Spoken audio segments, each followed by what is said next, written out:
પોરબંદર નજીકના પાંડાવદર ગામે વીજ બિલની ઉઘરાણી દરમિયાન પીજીવીસીએલના 2 કર્મચારીઓ પર હુમલો થયા હોવાના આક્ષેપો થયા છે।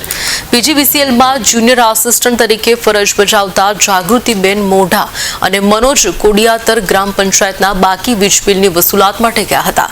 આ દરમિયાન ગામના સરપંચ સહિતના લોકોએ બંને કર્મચારીઓ પર હુમલો કર્યો।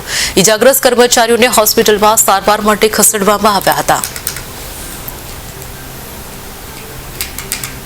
અને આજે 26 તારીખે મને ડિસ્કનેક્શનમાં હું પાંડાવદર ગઈ હતી તો ત્યાં 22,300 રૂપિયા રિકવરી બાકી હતી।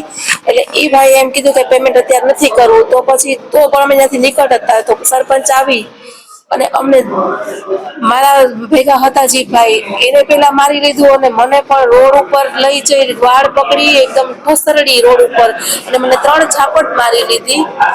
અને મને એના ભેગા જે 2 ભાઈઓ હતા ને એને એમ કીધું કે આના પગ પકડ અને આને નાખી દે વાવમાં। તો આવી રીતના આ લોકોનું બિહેવિયર મારા હારે એક લેડીઝ કર્મચારી હારે 35 કે 40 ના ટોળામાં એકલી લેડીઝ કર્મચારીને મારવાનું યોગ્ય હતું? એ લોકો 3 જણા હતા અને મને સરપંચે જ મારી। આજ રોજ બગોદર પેટા વિભાગીય કચેરીના તાબા હેઠળ આવતું પાંડાવદર ગામમાં અમારા કર્મચારીને ઉપલી કચેરીના આદેશ મુજબ ડિસ્કનેક્શનની કામગીરીમાં જતા ત્યાંના સરપંચશ્રીએ અમારા મહિલા કર્મચારી અને જેન્ટ્સ કર્મચારી ઉપર જીવલેણ હુમલો કરી અને બેને ગંભીર ઇજાઓ પહોંચાડેલ છે, તેમજ બેનને ઢોરમાર મારી અને ઢસડવામાં આવેલ છે। બધા ઉપરાંત કાલ અમે બધા કર્મચારીઓ સાથે એસપી કચેરી આવેદનપત્ર આપવાના છીએ અને જો આનું કઈ નિરાકરણ નહીં આવે તો અમે આગળની કાર્યવાહી કરશું।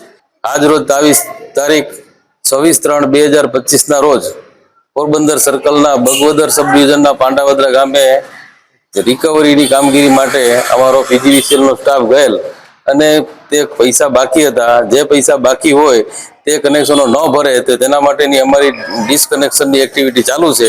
તે દરમિયાન પાંડાવદરા ગામના સરપંચે એક સ્ટ્રીટ લાઇટનું કનેક્શન કાપતા સ્થળ ઉપર આવી અને માથાકૂટ કરેલ અને તેની સાથે મનોજ કોડિયાતર હતા અને જાગૃતિબેન મોઢા બંનેને ઢસડી અને ઢોર માર મારેલ છે અને હેડ ઇન્જરી કરેલી છે અને બંને અત્યારે સિરિયસ હાલતમાં છે અને આ હોસ્પિટલની અંદર અમને એડમિટ કર્યા છે અને એફઆઈઆર માટેની કાર્યવાહી ચાલુ છે।